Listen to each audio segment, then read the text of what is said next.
یہ زمزم بہترین کھانا اور ہر بیماری کی دوا ہے۔ زمزم کے بارے میں احادیث میں آتا ہے، اگر تم آب زمزم کو اس نیت سے پیو کہ اللہ تعالیٰ تمہیں اس کے ذریعے بیماریوں سے شفا عطا فرمائے تو اللہ تعالیٰ شفا عطا فرماتے ہیں، اور اگر اس نیت سے پیا جائے کہ اس کے ذریعے پیٹ بھر جائے اور بھوک نہ رہے تو آدمی کا شکم سیر ہو جاتا ہے، اور اگر اس نیت سے پیا جائے کہ پیاس کا اثر باقی نہ رہے تو پیاس ختم ہو جاتی ہے۔ اس کے ذریعے اللہ تعالیٰ نے اسماعیل علیہ السلام کو سیراب کیا تھا۔ ایک حدیث میں آتا ہے کہ جی بھر کر زمزم کا پانی پینا اپنے آپ کو نفاق سے دور کرنا ہے، اور ایک حدیث میں ہے کہ ہم میں اور منافقوں میں یہ فرق ہے کہ وہ لوگ زمزم سے سیرابی حاصل نہیں کرتے۔ ہاں، تو بات ہو رہی تھی حضرت ابو ذر غفاری کی۔ کہا جاتا ہے حضرت ابو ذر غفاری اسلام میں پہلے آدمی ہیں جنہوں نے آپ صلی اللہ علیہ وآلہ وسلم کو اسلامی سلام کے الفاظ کے مطابق سلام کیا۔ ان سے پہلے کسی نے آپ صلی اللہ علیہ وآلہ وسلم کو ان الفاظ میں سلام نہیں کیا تھا۔ اب حضرت ابو ذر نے آپ صلی اللہ علیہ وآلہ وسلم سے اس بات پر بیعت کی کہ اللہ تعالیٰ کے معاملے میں وہ کسی ملامت کرنے والے کی ملامت سے نہیں گھبرائیں گے، اور یہ کہ ہمیشہ حق اور سچی بات کہیں گے، چاہے حق سننے والے کے لیے کتنا ہی کڑوا کیوں نہ ہو۔ حضرت ابو ذر حضرت ابو بکر صدیق کی وفات کے بعد ملک شام کے علاقے میں ہجرت کر گئے تھے۔ پھر حضرت عثمان کی خلافت میں انہیں شام سے واپس بلایا گیا، اور پھر یہ ربضہ کے مقام پر آ کر رہنے لگے۔ ربضہ کے مقام پر ہی ان کی وفات ہوئی تھی۔ ان کے ایمان لانے کے بارے میں ایک روایت یہ ہے کہ جب یہ مکہ معظمہ آئے تو ان کی ملاقات حضرت علی سے ہوئی تھی، اور حضرت علی نے ہی ان کو آپ صلی اللہ علیہ وآلہ وسلم سے ملوایا تھا۔ حضرت ابو ذر کہتے ہیں، بیعت کرنے کے بعد نبی کریم انہیں ساتھ لے گئے۔ ایک جگہ حضرت ابو بکر صدیق نے ایک دروازہ کھولا، ہم اندر داخل ہوئے۔ ابو بکر صدیق نے ہمیں انگور پیش کیے۔ اس طرح یہ پہلا کھانا تھا جو میں نے مکے میں آنے کے بعد کھایا۔ اس کے بعد نبی کریم نے ان سے فرمایا، اے ابو ذر، اس معاملے کو ابھی چھپائے رکھنا، اب تو تم اپنی قوم میں واپس جاؤ اور انہیں بتاؤ تاکہ وہ لوگ میرے پاس آ سکیں۔ پھر جب تمہیں معلوم ہو کہ ہم نے خود اپنا معاملہ کھلم کھلا اعلان کر دیا ہے تو اس وقت تم ہمارے پاس آ جانا۔ آپ صلی اللہ علیہ وآلہ وسلم کی بات سن کر حضرت ابو ذر غفاری بولے، قسم ہے اس ذات کی جس نے آپ کو سچائی دے کر بھیجا، میں ان لوگوں کے درمیان کھڑا ہو کر پکار کر اعلان کروں گا۔ حضرت ابو ذر کہتے ہیں، میں ایمان لانے والے دیہاتی لوگوں میں سے 5واں آدمی تھا۔ غرض جس وقت قریش کے لوگ حرم میں جمع ہوئے، انہوں نے بلند آواز میں چلا کر کہا، میں گواہی دیتا ہوں سوائے اللہ کے کوئی معبود نہیں، اور میں گواہی دیتا ہوں کہ محمد اللہ تعالیٰ کے رسول ہیں۔ بلند آواز میں یہ اعلان سن کر قریشیوں نے کہا، اس کو پکڑ لو۔ انہوں نے حضرت ابو ذر کو پکڑ لیا اور بے انتہا مارا۔ ایک روایت میں یہ الفاظ ہیں کہ وہ لوگ ان پر چڑھ دوڑے، پوری قوت سے انہیں مارنے لگے، یہاں تک کہ وہ بے ہوش ہو کر گر پڑے۔ اس وقت حضرت عباس درمیان میں آ گئے، وہ ان پر جھک گئے اور قریشیوں سے کہنے لگے، تمہارا برا ہو، کیا تمہیں نہیں معلوم کہ یہ شخص قبیلہ غفار سے ہے؟ ان کا علاقہ تمہاری تجارت کا راستہ ہے۔ ان کے کہنے کا مطلب یہ تھا کہ قبیلہ غفار کے لوگ تمہارا راستہ بند کر دیں گے۔ اس پر ان لوگوں نے انہیں چھوڑ دیا۔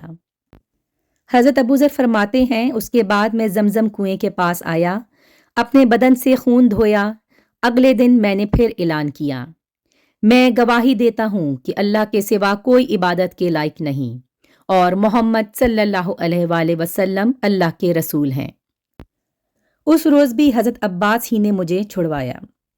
پھر میں وہاں سے واپس ہوا اور اپنے بھائی انیس کے پاس آیا۔ انیس نے مجھ سے کہا، تم کیا کر آئے ہو؟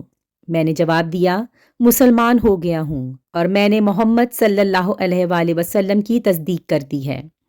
اس پر انیس نے کہا، میں بھی بتوں سے بیزار ہوں اور اسلام قبول کر چکا ہوں۔ اس کے بعد ہم دونوں اپنی والدہ کے پاس آئے تو وہ بولیں، مجھے پچھلے دین سے کوئی دلچسپی نہیں رہی، میں بھی اسلام قبول کر چکی ہوں، اللہ کے رسول کی تصدیق کر چکی ہوں۔ اس کے بعد ہم اپنی قوم غفار کے پاس آئے، ان سے بات کی، ان میں سے آدھے تو اسی وقت مسلمان ہو گئے، باقی لوگوں نے کہا جب رسول اللہ صلی اللہ علیہ وآلہ وسلم تشریف لائیں گے ہم اس وقت مسلمان ہوں گے۔ چنانچہ جب رسول اللہ مدینہ منورہ تشریف لائے تو قبیلہ غفار کے باقی لوگ بھی مسلمان ہو گئے۔ ان حضرات نے جو کہا تھا کہ جب رسول اللہ صلی اللہ علیہ وآلہ وسلم تشریف لائیں گے ہم اس وقت مسلمان ہوں گے، تو ان کے یہ کہنے کی وجہ یہ تھی کہ نبی کریم نے مکہ میں حضرت ابو ذر غفاری سے ارشاد فرمایا تھا، میں نخلستان یعنی کھجوروں کے باغ کی سرزمین میں جاؤں گا جو یثرب کے سوا کوئی نہیں ہے، تو کیا تم اپنی قوم کو یہ خبر پہنچا دو گے؟ ممکن ہے اس طرح تمہارے ذریعے اللہ تعالیٰ ان لوگوں کو فائدہ پہنچا دے اور تمہیں ان کی وجہ سے اجر ملے۔ اس کے بعد نبی کریم کے پاس قبیلہ اسلم کے لوگ آئے۔ انہوں نے آپ سے عرض کیا، اے اللہ کے رسول، ہم بھی اسی بات پر مسلمان ہوتے ہیں جس پر ہمارے بھائی قبیلہ غفار کے لوگ مسلمان ہوئے ہیں۔ نبی کریم نے یہ سن کر فرمایا، اللہ تعالیٰ غفار کے لوگوں کی مغفرت فرمائے اور قبیلہ اسلم کو اللہ سلامت رکھے۔ یہ حضرت ابو ذر غفاری ایک مرتبہ حج کے لیے مکہ گئے۔ طواف کے دوران کعبے کے پاس ٹھہرے، لوگ ان کی چاروں طرف جمع ہو گئے۔ اس وقت انہوں نے لوگوں سے کہا، بھلا بتاؤ تو تم میں سے کوئی سفر میں جانے کا ارادہ کرتا ہے تو کیا وہ سفر کا سامان ساتھ نہیں لیتا؟ لوگوں نے کہا، بے شک ساتھ لیتا ہے۔ تب آپ نے فرمایا، تو پھر یاد رکھو قیامت کا سفر دنیا کے ہر سفر سے کہیں زیادہ لمبا ہے، اور جس کا تم یہاں ارادہ کرتے ہو اسی لیے اپنے ساتھ اس سفر کا وہ سامان لے لو جو تمہیں فائدہ پہنچائے۔ لوگوں نے پوچھا، ہمیں کیا چیز فائدہ پہنچائے گی؟ حضرت ابو ذر غفاری بولے، بلند مقصد کے لیے حج کرو، قیامت کے دن کا خیال کر کے ایسے دنوں میں روزے رکھو جو سخت گرمی کے دن ہوں گے، اور قبر کی وحشت اور اندھیرے کا خیال کرتے ہوئے رات کی تاریکی میں اٹھ کر نمازیں پڑھو۔ حضرت ابو ذر غفاری کے بعد حضرت خالد بن سعید ایمان لائے۔ کہا جاتا ہے دیہات کے لوگوں میں سے مسلمان ہونے والوں میں یہ تیسرے یا چوتھے آدمی تھے، ایک قول یہ ہے کہ پانچویں تھے۔ یہ اپنے بھائیوں میں سب سے پہلے مسلمان ہوئے۔ ان کے اسلام لانے کا واقعہ یوں ہے کہ انہوں نے خواب میں جہنم کو دیکھا، اس کی آگ بہت خوفناک انداز میں بھڑک رہی تھی۔ یہ خود جہنم کے کنارے کھڑے تھے۔ خواب میں انہوں نے دیکھا کہ ان کا باپ انہیں جہنم میں دھکیلنا چاہتا ہے، مگر نبی کریم صلی اللہ علیہ وآلہ وسلم ان کا دامن پکڑ کر انہیں دوزخ میں گرنے سے روک رہے ہیں۔ اسی وقت گھبراہٹ کی عالم میں ان کی آنکھ کھل گئی۔ انہوں نے فوراً کہا، میں اللہ کی قسم کھا کر کہتا ہوں یہ خواب سچا ہے۔ ساتھ ہی انہیں یقین ہو گیا کہ جہنم سے انہیں رسول اللہ کے علاوہ کوئی نہیں بچا سکتا۔ فوراً ابو بکر کے پاس پہنچے، انہیں اپنا خواب سنایا۔ حضرت ابو بکر نے فرمایا، اس خواب میں تمہاری بھلائی اور خیر پوشیدہ ہے، اللہ کے رسول موجود ہیں، ان کی پیروی کرو۔ چنانچہ حضرت خالد بن سعید فوراً ہی نبی کریم صلی اللہ علیہ وآلہ وسلم کی خدمت میں حاضر ہوئے۔ انہوں نے آپ سے پوچھا، اے محمد، آپ کس بات کی دعوت دیتے ہیں؟ آپ نے ارشاد فرمایا، میں اس بات کی دعوت دیتا ہوں کہ اللہ ایک ہے، اس کا کوئی شریک نہیں، کوئی اس کے برابر کا نہیں، اور یہ کہ محمد اللہ کے بندے اور رسول ہیں، اور تم جو یہ پتھروں کی عبادت کرتے ہو اس کو چھوڑ دو۔ یہ پتھر نہ سنتے ہیں، نہ دیکھتے ہیں، نہ نقصان پہنچا سکتے ہیں اور نہ فائدہ پہنچا سکتے ہیں۔ یہ سنتے ہی حضرت خالد بن سعید مسلمان ہو گئے۔ ان کے والد کا نام سعید بن عاص تھا۔ اسے بیٹے کے اسلام قبول کرنے کا پتہ چلا تو آگ بگولا ہو گیا، بیٹے کو کوڑے سے مارنا شروع کیا، یہاں تک کہ اتنے کوڑے مارے کہ کوڑا ٹوٹ گیا۔ پھر اس نے کہا، تو نے محمد کی پیروی کی، حالانکہ تو جانتا ہے وہ پوری قوم کے خلاف جا رہا ہے، وہ اپنی قوم کے معبودوں کو برا کہتا ہے۔ یہ سن کر حضرت خالد بن سعید بولے، اللہ کی قسم، وہ جو پیغام لے کر آئے ہیں میں نے اس کو قبول کر لیا ہے۔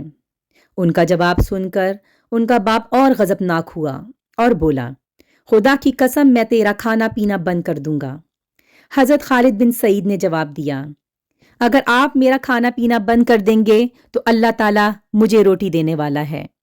تنگ آ کر سعید نے بیٹے کو گھر سے نکال دیا، ساتھ ہی اپنے باقی بیٹوں سے کہا، اگر تم میں سے کسی نے بھی اس سے بات چیت کی میں اس کا بھی یہی حشر کروں گا۔ حضرت خالد بن سعید گھر سے نکل کر حضور اکرم صلی اللہ علیہ وآلہ وسلم کی خدمت میں گئے۔ اس کے بعد وہ آپ ہی کے ساتھ رہنے لگے، باپ سے بالکل لا تعلق ہو گئے، یہاں تک کہ جب مسلمانوں نے کافروں کے مظالم سے تنگ آ کر حبشہ کی طرف ہجرت کی تو یہ ہجرت کرنے والوں میں سے پہلے آدمی تھے۔ حضرت خالد بن سعید کے بعد ان کے بھائی عمرو بن سعید رضی اللہ عنہ مسلمان ہو گئے۔ ان کے مسلمان ہونے کا سبب یہ ہوا کہ انہوں نے خواب میں ایک نور دیکھا۔ نور زمزم کے پاس سے نکلا اور اس سے مدینے کے باغ تک روشن ہو گئے، اور اتنے روشن ہوئے کہ ان میں مدینے کی تازہ کھجوریں نظر آنے لگیں۔ انہوں نے یہ خواب لوگوں سے بیان کیا تو لوگوں نے ان سے کہا، زمزم عبد المطلب کے خاندان کا کنواں ہے اور یہ نور بھی انہی میں سے ظاہر ہوگا۔ پھر جب ان کے بھائی خالد مسلمان ہو گئے تو انہیں خواب کی حقیقت نظر آنے لگی، چنانچہ یہ بھی مسلمان ہو گئے۔ ان کے علاوہ سعید کی اولاد میں سے ریان اور حکم بھی مسلمان ہوئے۔ حکم کا نام نبی کریم صلی اللہ علیہ وآلہ وسلم نے عبداللہ رکھا۔ اسی طرح ابتدائی دنوں میں مسلمان ہونے والوں میں حضرت صہیب رضی اللہ عنہ بھی تھے۔ ان کا باپ ایران کے بادشاہ کسریٰ کا گورنر تھا۔ ایک مرتبہ کیسر کی فوجوں نے اس کے علاقے پر حملہ کیا۔ اس لڑائی میں صہیب رضی اللہ عنہ گرفتار ہو گئے، انہیں غلام بنا لیا گیا۔ اس وقت یہ بچے تھے، چنانچہ یہ غلامی کی حالت میں ہی روم میں پلے بڑھے، وہیں جوان ہوئے۔ پھر عرب کے کچھ لوگوں نے انہیں خرید لیا اور فروخت کرنے کے لیے مکہ کے قریب عکاظ کے بازار میں لے آئے۔ اس بازار میں میلہ لگتا تھا، اس میلے میں غلاموں کی خرید و فروخت ہوا کرتی تھی۔ میلے سے ایک شخص عبداللہ بن جدعان نے خرید لیا۔ اس طرح یہ مکہ میں غلامی کی زندگی گزار رہے تھے کہ نبی کریم صلی اللہ علیہ وآلہ وسلم کا ظہور ہو گیا۔ ان کے دل میں آئی کہ جا کر بات تو سنوں، یہ سوچ کر گھر سے نکلے۔ راستے میں ان کی ملاقات عمار بن یاسر رضی اللہ عنہ سے ہوئی۔ انہوں نے ان سے پوچھا، صہیب کہاں جا رہے ہو؟ یہ فوراً بولے، میں محمد کے پاس جا رہا ہوں تاکہ ان کی بات سنوں اور دیکھوں کہ وہ کس چیز کی دعوت دیتے ہیں۔ یہ سن کر عمار بن یاسر بولے، میں بھی اسی ارادے سے گھر سے نکلا ہوں۔ یہ سن کر صہیب بولے، تب پھر اکٹھے چلتے ہیں۔ اب دونوں ایک ساتھ قدم اٹھانے لگے۔